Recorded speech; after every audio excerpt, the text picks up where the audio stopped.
Une quinzaine d'entreprises à Tahiti se sont lancées dans le solaire, un secteur qui paraît prometteur dans un pays où la moyenne d'ensoleillement maximum quotidien est de 4h30.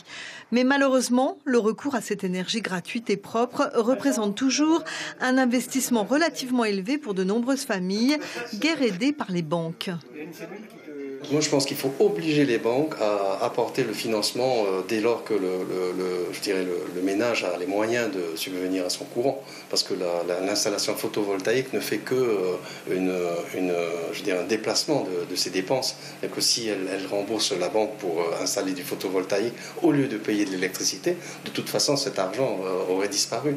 Donc c'est mieux de faire un investissement qui est soutenu par la banque. Pourtant, ceux qui sont équipés en redemandent, comme ces clients qui viennent s'acheter des lampes de jardin autonomes et qui s'éclairent automatiquement au coucher du soleil. C'est dommage que les panneaux solaires soient encore un petit peu chers, à mon avis. Si les panneaux solaires baissaient, je pense qu'il y aurait encore plus de personnes de foyers qui s'équiperaient. Les aides pour les particuliers prévues par le gouvernement seraient comprises entre 100 et 600 000 francs dans le cadre d'un grand plan qui prévoit d'atteindre 50% d'énergie renouvelable d'ici 2020.